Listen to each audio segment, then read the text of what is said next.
Esselamu Aleyküm bizi izleyenler ve hürmetli hemkarlarım. Bugün size Sanyo klimasının istifadə qaydasını, Bluetooth istifadə qaydasını göstərəcəm. Bu onun on-off düyməsidir. Bunun köməyi biz kondisioneri yandırıb söndürürük. Kondisionerin rejimlərini dəyişməsi üçün mod düyməsini istifadə edilir. Bu kondisionerin 5 düyməsi, 5 rejimi var. Soyutma rejimi, nəm alma rejimi, ventilator rejimi, isitmə və avto rejim. Biz indi bunların hər birini ayrıca izah edəcəyik, amma ilk öncə mod düyməsini basaraq soyutma rejiminə keçirik. Çünki əksər insanlar kondisionerdən yalnız soyutma məqsədləri üçün istifadə edirlər. Soyutma rejimində temperaturu 22, 23, 24 dərəcə arasında ayarlayırıq. Elektrik enerjisinə qənaət etmək istəyənlər 24 dərəcədən də bir qədər artıq temperatur ayarlaya bilərlər. Eyni zamanda qeyd etmək istəyirik ki, temperaturu 22 dərəcədən aşağı ayarlamaq soyuq dəyməyə səbəb olacağından məsləhət edilmir. Soyutma rejimində deməli temperatur aşağı salmaq üçün yuxarı qaldırmaq üçün bu düymədən istifadə edilir. Swing düyməsi basıldıqda ekranda swing işarəsi görünür. Bu zaman jaluzlər yuxarı aşağı hərəkət edir. Əgər biz onu hər hansı bir pozisyonda dayandırmaq istəyiriksə, swing düyməsini yenidən basırıq və jaluzlər bizim istədiyimiz istiqamətdə dayanırlar. Fan düyməsi ilə ventilatorun sürətini dəyişə bilirik. Demək, bu indi yuxarı sürətdir. Avto sürət, aşağı sürət, orta sürət, bir daha basıda yuxarı sürət. Bu kondisionerdə 4 sürət vardır. Bundan başqa burada bir sleep düyməsi var. Sleep yəni yuxu rejimi. Tutaq ki, biz temperaturu 22 dərəcə ayarlamışıq və bundan sonra sleep düyməsini basmışıq. Göründüyü kimi ekranda bir aypara daha doğrusu və qarşısında da bir neçə ulduz görkənir. Bu rejimdə klima 2 saatdan sonra temperaturu 23 dərəcəyə, bir neçə saat keçdikdən sonra 24 dərəcəyə qaldıracaq. İsitmə rejimində isə bunun tərsi baş verəcək. Yəni deyək ki, temperaturu 28 dərəcə ayarlamısınızsa, 2 saatdan sonra temperaturu 27 dərəcəyə aşağı salacaq. Bundan sonra bir neçə saat keçdikdən sonra 26 dərəcəyə qədər aşağı salacaqdır. Mod düyməsini yenidən basırıq və burada 3 su damcısı işarəsi görkənir. Bu rejimdə klima içəridə olan nəmi azaldır. Yəni nəmin bayıra atılması üçün nəzərdə tutulmuşdur. Mod düyməsini yenidən basırıq. Burada ventilator işarəsi gəlir. Bu rejimdə kondisionerdə nə soyutma hadisəsi, nə isitmə hadisəsi baş vermir və sadəcə olaraq adi fan kimi, ventilator kimi işləyir. Mod düyməsini yenidən basırıq və burada günəş işarəsi gəlir. Bu isitmə rejimidir. İsitmə rejimində temperaturu 26 dərəcənin üzərində tutmağı biz sizə məsləhət görürük.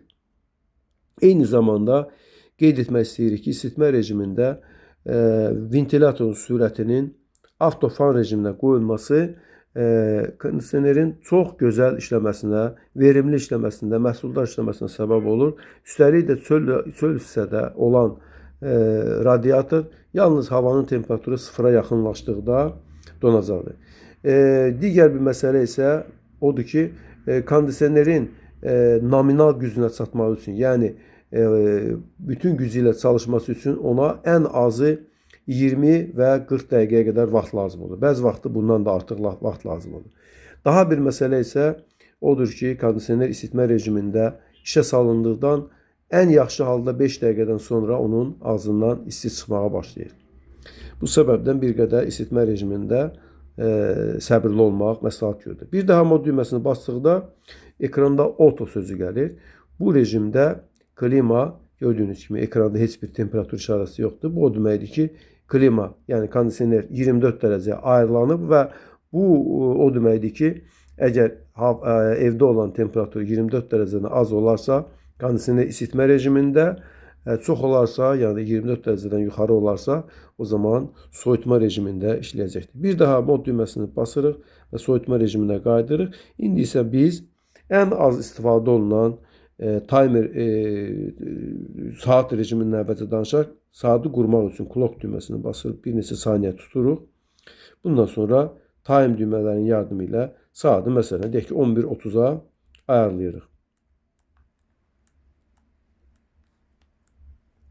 Bundan sonra clock düyməsini basıb yadda saxlayırıq. İndi isə saatımız qurulub. Artıq biz timer rejimindən istifadə edə bilərik. Tutaq ki, biz işə gedirik və kondisioneri söndürürük. Burada bizim timer on və timer off adında iki daha rejimimiz var. Tutaq ki, biz saat 11:30'dur və biz yani 17:30'da qaydacaq. Bu da 6 saat deməkdir. O zaman biz timer on düyməsini basırıq. Bunu 6 saata, yəni ayarlayırıq və yaxud 5 saat ayarlayırıq ki, biz evə gələnə qədər deməli kondisioner evi soyutsun. Bir neçə dəfə yanıb söndükdən sonra göründüyü kimi ekranda demək timer on işarəsi gəlir. Bu o deməkdir ki, 5 saatdan sonra biz saatı 5 saata qurduğumuza görə 5 saatdan sonra, yəni 16:30'da kondisionerimiz işə düşəcək və biz evə gələnə qədər evimizi soyudacaq. Və yaxud bunu ləğv eləmək üçün cancel düyməsini basırıq, yəni iptal. Və yaxud kondisionerimiz işləyir və istəyirik ki, məsələn, indi yerimizə girmişik, gecə saat 11'dir, istəyirik ki, səhər saat 5'ə qədər işləsin, bundan sonra söndürülsün. Timer off düyməsini basırıq və bunu 6 saata ayarlayırıq. Bundan sonra yenidən timer off düyməsini basırıq və göründüyü kimi ekranda timer off işarəsi gəlir. Bu o deməkdir ki, kondisioner 6 saat işlədikdən sonra söndürüləcəkdir. Bu rejimdən çıxmaq üçün yenidən cancel düyməsini basırıq. Bizi axıra qədər izlədiyinizə görə təşəkkür edirik. Əssalamu aleykum.